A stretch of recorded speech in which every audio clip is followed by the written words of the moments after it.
अथ खष्टो अध्याय। परीक्षित को परम गति। जन्मेजय का सर्प सत्र और वेदों की शाखाविद। श्री सुत जी कहते हैं, शौनकादिक ऋषियों, व्यास नंदन सुरक्षित देव मुनि समस्त चराचर जगत को अपनी आत्मा के रूप में अनुभव करते हैं और व्यवहार में सबके प्रति समदृष्टि रखते हैं। भगवान के शरणागत एवं उनके द्वारा सुरक्षित राजर्षि परीक्षित ने उनका संपूर्ण उपदेश बड़े ध्यान से श्रवण किया। अब वे सिर झुकाकर उनके चरणों के तनिक और पास खिसक गए तथा अंजलि बांधकर उनसे यह प्रार्थना करने लगे। राजा परीक्षित ने कहा, भगवान, आप करुणा के मूर्तिमान स्वरूप, आपने मुझ पर परम कृपा करके अनादि अनंत एक रस सत्य भगवान श्री हरि के स्वरूप और लीलाओं का वर्णन किया है। अब मैं आपकी कृपा से परम अनुग्रहित और कृत हो गया हूँ। संसार के प्राणी अपने स्वार्थ और परमार्थ के ज्ञान से शून्य है और विभिन्न प्रकार के दुखों के दावानल से दग्ध हो रहे हैं। उनके ऊपर भगवान में महात्माओं का अनुग्रह होना कोई नई घटना अथवा आश्चर्य की बात नहीं है, यह तो उनके लिए स्वाभाविक ही है। मैंने और मेरे साथ और बहुत से लोगों ने आपके मुखारविंद से इस श्रीमद् भागवत महापुराण का श्रवण किया है। इस पुराण में पद पद पर भगवान श्री हरि के उस स्वरूप और उन लीलाओं का वर्णन हुआ है जिनके गान से बड़े बड़े आत्मा राम पुरुष रमते रहते हैं। भगवान, आपने मुझे अभय पद का, ब्रह्म और आत्मा की एकता का साक्षात्कार करा दिया। अब मैं परम शांति स्वरूप ब्रह्म में स्थित हूँ। अब मुझे तक्षक आदि किसी भी मृत्यु के निमित्त से अथवा दल के दल मृत्युओं से भी भय नहीं, मैं अभय हूँ। हे ब्रह्मन, अब आप मुझे आज्ञा दीजिए कि मैं अपनी वाणी बंद कर लूं, मौन हो जाऊं और साथ ही कामनाओं के संस्कार से भी रहित चित्त को इंद्रियातीत परमात्मा के स्वरूप में विलीन करके अपने प्राणों का त्याग कर दूं। आपके द्वारा उपदेश किए हुए ज्ञान और विज्ञान में परिनिष्ठित हो जाने से मेरा अज्ञान सदा के लिए नष्ट हो गया। आपने भगवान के परम कल्याण स्वरूप मुझे साक्षात्कार करा दिया है। सूत जी कहते हैं, शौनकादिक ऋषियों, राजा परीक्षित ने भगवान सुखदेव जी से इस प्रकार कहकर बड़े प्रेम से उनकी पूजा की। अब वे परीक्षित से विदा लेकर समागत त्यागी महात्माओं भिक्षुओं के साथ वहां से चले गए। राजर्षि परीक्षित ने भी बिना किसी बाह्य सहायता के स्वयं ही अपनी अंतरात्मा को परमात्मा के चिंतन में समाहित किया और ध्यान मग्न हो गए। उस समय उनका श्वास प्रश्वास भी नहीं चलता था, ऐसा जान पड़ता था मानो कोई वृक्ष का ठूठ हो। उन्होंने गंगा जी के तट पर कुशों की इस प्रकार बिछा रखे था कि जिससे उनका अग्रभाग पूर्व की ओर हो और उनका स्वयं मुंह उत्तर होकर बैठे हुए थे। उनकी आसक्ति और संशय तो पहले ही मिट चुके थे। अब वे ब्रह्म और आत्मा की एकता महायोग में स्थित होकर ब्रह्म स्वरूप हो गए। शौनकादिक ऋषियों, मुनि कुमार श्रृंगी ने क्रोधित होकर परीक्षित को शाप दे दिया था। अब उनका भेजा हुआ तक्षक सर्प राजा परीक्षित को डसने के लिए उनके पास चला। रास्ते में उसने कश्यप नाम के एक ब्राह्मण को देखा। कश्यप ब्राह्मण सर्प विष की चिकित्सा करने में बड़े निपुण थे। तक्षक ने बहुत सा धन देकर कश्यप को वहीं से लौटा दिया, उन्हें राजा के पास जाने न दिया और स्वयं ब्राह्मण के रूप में छिपकर, क्योंकि वह इच्छानुसार रूप धारण कर सकता था, राजा परीक्षित के पास गया और उन्हें डस लिया। राजर्षि परीक्षित तक्षक के डसने के पहले ही ब्रह्म स्थित हो चुके थे। अब तक्षक के विष की आग से उनका शरीर सबके सामने ही जलकर भस्म हो गया। पृथ्वी, आकाश और सब दिशाओं में बड़े बड़े जोर से हाय हाय की ध्वनि होने लगी। देवता, असुर, मनुष्य आदि सब के सब परीक्षित की परम गति देखकर विस्मित हो गए। देवताओं की दुदुम्बे अपने आप बज उठी, गंधर्व और अप्सराएं अपने आप नाच गान करने लगे। देवता लोग साधु साधु के नारे लगाकर पुष्पों की वर्षा करने लगे। अब जन्मेजय ने सुना कि तक्षक ने मेरे पिता को डस लिया तो उसे बड़ा क्रोध हुआ। अब वह ब्राह्मणों के साथ विधि पूर्वक सर्पों का अग्नि कुंड में हवन करने लगा। तक्षक ने देखा जन्मेजय के सर्प सत्र के प्रज्वलित अग्नि में बड़े बड़े महासर्प भस्म होते जा रहे हैं। तब वह अत्यंत भयभीत होकर देवराज इंद्र की शरण में गया। बहुत सर्पों के भस्म हो जाने पर भी तक्षक न आया। यह देखकर परीक्षित नंदन राजा जन्मेजय ने ब्राह्मणों से कहा, ब्राह्मणों, अब तक सर्पाधम तक्षक क्यों नहीं भस्म हो रहा है?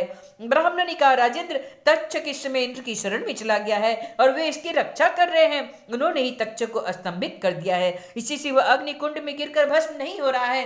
परीक्षित नंदन जन्मेजय बड़े ही बुद्धिमान और वीर थे। उन्होंने ब्राह्मणों की बात सुनकर एक विजय से कहा, ब्राह्मणों, आप लोग इंद्र के साथ तक्षक को क्यों न अग्नि में गिरा देते हैं?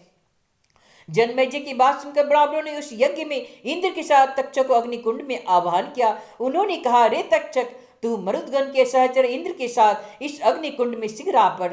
तब जब ब्राह्मणों ने इस प्रकार आकर्षण मंत्र का पाठ किया, तब तो इंद्र अपने स्थान स्वर्गलोक से विचलित हो गए। विमान पर बैठे हुए इंद्र तक्षक के साथ ही बहुत घबरा गए और उनका विमान भी चक्कर काटने लगा। अंगिरा नंदन बृहस्पति जी ने देखा कि आकाश से देवराज इंद्र विमान और तक्षक के साथ ही अग्नि कुंड में गिर रहे हैं। तब उन्होंने राजा जन्मेजय से कहा, नरेंद्र, सर्वराज तक्षक को मार डालना आपके योग्य काम नहीं, वह अमृत पी चुका है, इसलिए यह अजर और अमर है। राजन, जगत के प्राणी अपने अपने कर्म के अनुसार ही जीवन मरण और मरणोत्तर गति प्राप्त करते हैं। कर्म के अतिरिक्त और कोई भी किसी को सुख और दुख नहीं दे सकता। हे जन्मेजय, यो तो बहुत से लोगों की मृत्यु सांप, चोट, आग, बिजली आदि से तथा भूख, प्यास, रोग आदि निमित्तों से होती है, परंतु यह तो कहने की बात है। वास्तव में तो सभी प्राणी अपने अपने प्रारब्ध कर्म का ही उपभोग करते हैं। राजन, तुमने बहुत सी निरपराध सर्पों को जला दिया। इस अभिचार यज्ञ का फल केवल प्राणियों की हिंसा ही है, इसलिए इसे बंद कर देना चाहिए, क्योंकि जगत के सभी प्राणी अपनी अपनी प्रारब्ध कर्म का ही भोग कर रहे हैं। सूत जी कहते हैं, शौनकादिक ऋषियों, महर्षि बृहस्पति जी की बात का सम्मान करके जन्मेजय ने कहा, आपकी आज्ञा सिरोधार्य है। उन्होंने सर्प सत्र बंद कर दिया और देवगुरु बृहस्पति जी की विधि पूर्वक पूजा की। ऋषिगण जिसने से विद्वान ब्राह्मण को भी क्रोध आया, राजा को शाप हुआ, मृत्यु हुई, फिर जन्मेजय को क्रोध आया, सर्प मारे गए। यह वही भगवान विष्णु की महामाया है, यह अनिर्वचनीय है। इसी से भगवान के स्वरूप जीव क्रोधादि गुण वृत्तियों के द्वारा शरीर से मोहित हो जाते हैं, एक दूसरे को दुख देते हैं और भोगते हैं, और अपने प्रयत्न से इसको निवृत्त नहीं कर पाते। विष्णु भगवान के स्वरूप का निश्चय करके उनका भजन करने से ही माया से निवृत्ति होती है, इसलिए उनके स्वरूप का निरूपण सुनो। वह दम्भी है, कपटी है, इत्याकारक बुद्धि से बार बार जो दम्भ कपट का स्मरण होता है वही माया है। जब आत्मवादी पुरुष आत्मचर्चा करने लगते हैं तब वह परमात्मा के स्वरूप में निर्भय रूप से प्रकाशित नहीं होती, किंतु भयभीत होकर अपना मोह आदि कार्य न करती हुई किसी प्रकार कहती है। इस रूप में उसका प्रतिपादन किया गया है। माया के आश्रित नाना प्रकार के विवाद मतवाद भी और परमात्मा के स्वरूप में नहीं है, क्योंकि वे विशेष विषयक है और परमात्मा निर्विशेष है। केवल वाद विवाद की तो बात ही क्या, लोक परलोक के विषयों के संबंध में संकल्प विकल्प करने वाला मन भी शांत हो जाता है। कर्म उसके संपादन की सामग्री और उनके द्वारा साध्य कर्म, इन तीनों में अनवनित अहंकारात्मक जीव, यह सब जिसमें नहीं है वह आत्मस्वरूप परमात्मा न तो कभी किसी के द्वारा बाधित होता है और न ही किसी को का विरोधी है। जो पुरुष उस परम पद के स्वरूप का विचार करता है वह मन की मायामयी लहरों, अहंकार आदि का बाध एवं करके स्वयं अपने आत्म स्वरूप में विहार करने लगता है। जो मुमुक्षु एवं विचारशील पुरुष परम पद के अतिरिक्त वस्तु का परित्याग करते हुए नेति नेति के द्वारा उसका निषेध करके ऐसी वस्तु प्राप्त करते हैं जिसका कोई निषेध नहीं कर सकता और न कभी त्याग ही, उसे विष्णु भगवान का परम पद। यह बात सभी महात्मा और श्रुतियां एक मत में स्वीकार करती है। अपने चित्त को एकाग्र करने वाले पुरुष अंतःकरण की अशुद्धियों को, अनात्म भावनाओं को सदा सर्वदा के लिए मिटाकर अनन्य प्रेम भाव से परिपूर्ण हृदय के द्वारा उसी परम पद का आलिंगन करते हैं और उसी में समा जाते हैं। विष्णु भगवान का यही वास्तविक स्वरूप है, यही इनका परम पद है। इनकी प्राप्ति उन्हीं लोगों को होती है जिनके अंतःकरण में शरीर के प्रति अहम भाव नहीं है और न तो इसके संबंधी गृह आदि पदार्थों में ममता है। सचमुच जगत की वस्तुओं में मैंपन और मेरेपन का आरोप बहुत बड़ी दुर्जनता है। सौनक जी, जिसे इस परम पद की प्राप्ति अभिष्ट है, उसे चाहिए वह दूसरों की कटुवाणी सहन कर ले और बदले में किसी का अपमान न करे। इस क्षण भंगुर शरीर में अहंता ममता करके किसी भी प्राणी से कभी बैर न करे। भगवान श्री कृष्ण का ज्ञान अनंत है। उनको के चरण कमलों के ध्यान से मैंने इस श्रीमद् भागवत महापुराण का अध्ययन किया है, इस श्रीमद् भागवत महापुराण का पाठ किया है। मैं अब उन्हीं को नमस्कार करके यह पुराण समाप्त करता हूँ। सौनक जी कहते हैं, साधु शिरोमणि सूत जी वेद व्यास जी के शिष्य पहल आदि महर्षि बड़े महात्मा और वेदों के आचार्य थे। उन लोगों ने कितने प्रकार के वेदों का विभाजन किया, यह आप कृपा करके मुझे बताइए। सूत जी ने कहा, ब्राह्मण जिस समय परमेष्टि ब्रह्मा जी पुरुष सृष्टि का ज्ञान संपादन करने के लिए एकाग्रचित हुए, उस समय उनके हृदयाकाश से कंठ तालु आदि स्थानों के संघर्ष से रहित एक अत्यंत विलक्षण अनाहत नाद प्रकट हुआ। जब जीव अपनी मनोवृत्तियों को रोक लेता है तब उसे भी उस अनाहत नाद का अनुभव होने लगता है। सौनक जी, बड़े बड़े योगी उसी अनाहत नाद की उपासना करते हैं और उसके प्रभाव से अंतःकरण के द्रव्य, अधिभूत क्रिया, अध्यात्म और कारक अधिदेव रूप मल को नष्ट करके वह परम गति रूप मोक्ष प्राप्त करते हैं, जिसमें जन्म मृत्यु रूप संसार चक्र नहीं है। उसी अनाहत नाद में अ, अकार, उ, उकार और म का रूप 3 मात्राओं से उक्त ओमकार प्रकट हुआ। इस ओमकार की शक्ति से ही प्रकृति अव्यक्त से व्यक्त रूप में परिणत हो गई। ओमकार स्वयं भी अव्यक्त और अनादि है और परमात्मा स्वरूप होने के कारण स्वयं प्रकाश भी है। जिसमें वस्तु को भगवान ब्रह्म अथवा परमात्मा के नाम से कहा जाता है, उसकी स्वरूप का बोध भी ओंकार ही होता है। जब श्रवणेन्द्रियों की शक्ति लुप्त हो जाती है, तब भी इस ओंकार की समस्त अर्थों को प्रकाशित करने वाली अस्फुट तत्व को जो सुनता है और सुसुप्ति एवं समाधि अवस्था में भी सबके अभाव को भी जानता है, वही परमात्मा का विशुद्ध स्वरूप है। वही ओंकार परमात्मा से हृदयाकाश में प्रकट होकर वेद रूपा वाणी की अभिव्यक्त करता है। ओंकार अपने आश्रय परमात्मा पर ब्रह्म का साक्षात वाचक है और ओंकार ही संपूर्ण मंत्र उपनिषद और वेदों का सनातन बीज है। सौनक जी, ओंकार के 3 वर्ण है, अ, उ और म। ये तीनों ही वर्ण सत्य रज तम, इन तीनों गुणों श्रिक यजु शाम, इन तीनों नाम भू भुव स्व, इन तीनों अर्थों जागृत स्वप्न और सुषुप्ति, इन तीनों वृत्तियों के रूप में 3 की संख्या वाले भक्ति की धारणा करते हैं। इसके बाद सर्वशक्तिमान ब्रह्मा जी ने ओंकार को अंतस्थ य र ल व उष्ण श श स ह और षड अ से औ तक स्पर्श, क से मत तथा हर्ष और दीर्घ आदि लक्षणों से युक्त अक्षर सामान्य अर्थात वर्णमाला की रचना की। उसी वर्णमाला द्वारा उन्हीं से ने अपने 4 मुखों से होता, अधर्वयु, उद्गाता और ब्रह्मा, इन 4 ऋत्विजों के कर्म बतलाने के लिए ओमकार और व्याह ऋतुओं के सहित 4 वेद प्रकट किए और अपने पुत्र ब्रह्मर्षि मरीचि आदि को वेद अध्ययन में कुशल देखकर उन्हें वेदों की शिक्षा दी। वे सभी जब धर्म का उपदेश करने में निपुण हो गए, तब उन्होंने अपने पुत्रों को उनका अध्ययन कराया। तदंतर उन्हीं लोगों ने नैष्ठिक ब्रह्मचारी शिष्य प्रशिष्यों के द्वारा 4 युगों में संप्रदाय के रूप में वेदों की रक्षा होती रही है। द्वापर के अंत में महर्षियों ने उनका विभाजन भी किया। जब ब्रह्म बेता ऋषियों ने देखा कि समय के फेर से लोगों की आयु, शक्ति और बुद्धि छीन हो गई है, तब उन्होंने अपने हृदय देश में विराजमान परमात्मा की प्रेरणा से वेदों के अनेक विभाग कर दिए। सौनक जी, इस वैवस्वत मनवंतर में भी ब्रह्मा, शंकर और लोकपालों की प्रार्थना से अखिल विश्व के जीवनदाता भगवान ने धर्म की रक्षा के लिए महर्षि पराशर द्वारा सत्यवती के गर्भ से अपना अशांश कला स्वरूप व्यास के रूप में अवतार ग्रहण किया है। परम भाग्यवान शौनक जी, उन्होंने ही वर्तमान युग में वेद के 4 विभाग किए हैं। जैसे मणियों के समूह में से विभिन्न जाति की मणियां छाट कर अलग अलग कर दी जाती है, वैसे ही महामति भगवान व्यासदेव ने मंत्र समुदाय से भिन्न भिन्न प्रकरणों के अनुसार मंत्रों का संग्रह करके उनसे ऋत, यजु, शाम और अथर्व ये 4 संहिताएं बनाई है और अपनी 4 शिष्यों को बुलाकर प्रत्येक की एक संहिता की शिक्षा दी। उनमें बृहवृक्ष नाम की पहली, ऋक् संहिता पहल को, निगद नाम की दूसरी, यजु संहिता को वैशंपायन को, शांतृत्यु को छंदंग संहिता जैमिनी को और अपने शिष्य सुमंतु को अर्थाम वांगिर संहिता का अध्ययन कराया। सौनक जी, पहल मुनि ने अपनी संहिता के 2 विभाग और एक का अध्ययन इंद्र प्रमिति को और दूसरे का बाष्कल को कराया। बाष्कल ने भी अपनी शाखा के 4 विभाग करके उन्हें अलग अलग करके शिष्यबोध, याज्ञवल्क्य, पराशर और अग्निमित्र को पढ़ाया। परम संयमी इंद्र प्रमिति ने प्रतिभाशाली मांडुक्य ऋषि को अपनी संहिता का अध्ययन कराया। मांडुक्य के शिष्य थे देवमित्र, उन्होंने शौबरी आदि ऋषियों को वेदों का अध्ययन कराया।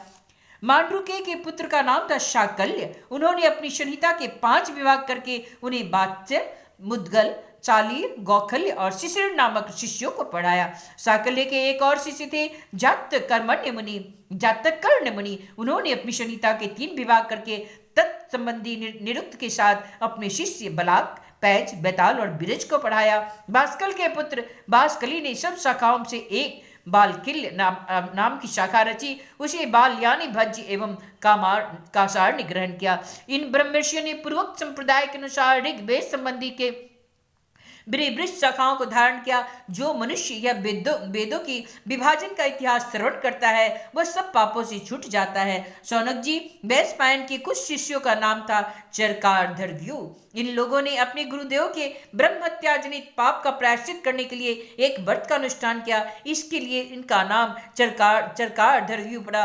बैन्सपायन के एक शिष्य याज्ञवल्क्य मुनि भी थे। उन्होंने अपने गुरुदेव से कहा, ओह भगवान, ये चरकार धर्व्यू ब्राह्मण तो बहुत ही थोड़ी शक्ति रखते हैं, इन्हें व्रत पालन से लाभ मिलता ही कितना है। मैं आपके प्रायश्चित के लिए बहुत ही कठिन तपस्या करूंगा।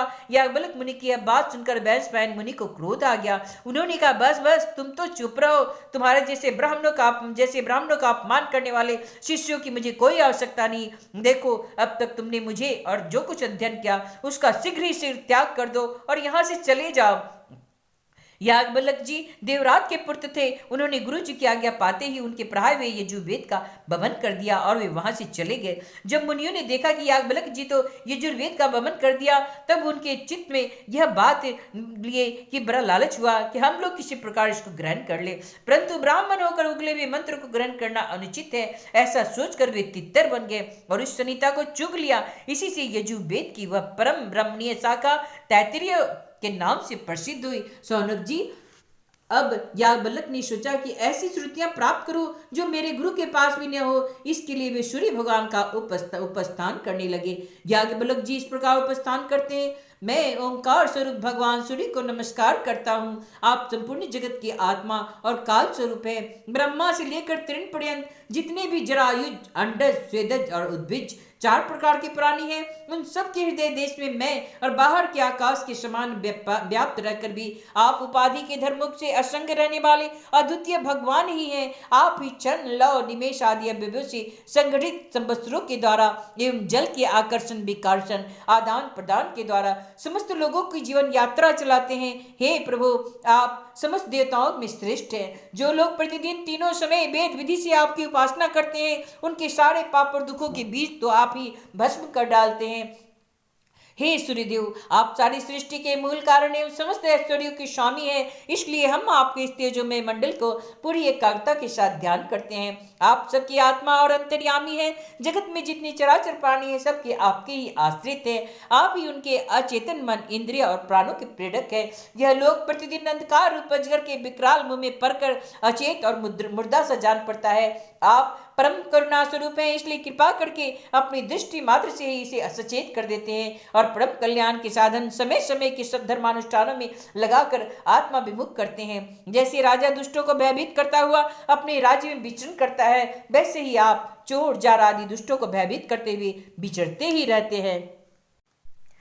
चारों ओर सभी दिक्पाल स्थान पर अपनी कमल की कली के समान अंजलियों से आपको उपहार समर्पित करते हैं। भगवान, आपके दोनों चरण कमल तीनों लोकों के गुरु सदृश महानुभाव से भी बंधित है। मैंने आपके विगल चरण कमलों के इसलिए शरण ली कि मुझे भी ऐसे यजुर्वेद की प्राप्ति हो जो अब तक किसी को न मिला हो। सूत जी ने कहा, सौनकादि के ऋषियों, जब याज्ञवल्क्य मुनि ने भगवान सूर्य की इस प्रकार स्तुति की, तब वे प्रसन्न होकर उनके सामने अस्त्र रूप में प्रकट हुए और उन्हें यजुर्वेद के उन मंत्रों का उपदेश किया जो अब तक किसी को प्राप्त न हुए।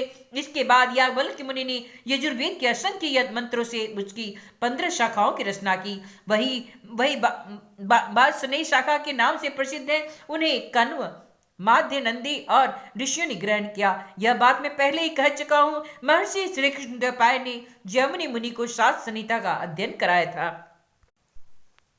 उनके पुत्र थे सुमंत मुनि और पौत्र थे शुनवान। जैमिनी मुनि ने अपने पुत्र और पौत्र की एक एक संहिता पढ़ाई। जैमिनी मुनि ने एक शिष्य का नाम था सुकर्मा। वह एक महान पुरुष था। जैसे एक वृक्ष में बहुत सी डालियां होती है, वैसे ही सुकर्मा ने सामवेद की 1000 संहिताएं बना दी। सुकर्मा के शिष्य कौशल देश निवासी हिरण्याभ, पौष्पंजी और ब्रह्मवेताओं में श्रेष्ठ आवंत्य ने उन शाखाओं को ग्रहण किया। पौष्यंजी और अवंत ने 500 शिष्य थे। वे उत्तर दिशा के निवासी होने के कारण औदिच्य सामवेदी कहलाते थे। उन्हीं की प्राच्य सामवेदी भी कहते थे। उन्होंने एक एक संहिता का अध्ययन किया। पौष्पंजी के और भी शिष्य थे, लोगाक्षी, मांगली, कुवल्य, कुशीत और कुक्षी। इसी में से प्रत्येक ने 100 संहिताओं का अध्ययन किया। हिरण्य नाम का शिष्य था कृत, उसने अपने शिष्यों को 24 संहिताएं पढ़ाई। शेष संहिताएं परम संयमी अवंत ने अपने शिष्यों को दी। इस प्रकार सामवेद का विस्तार हुआ। इति श्रीमद्भागवते महापुराणे परमहंस्या संहितायां द्वादश स्कंदे विद्शाखा प्रणयनम नामिक अध्याय।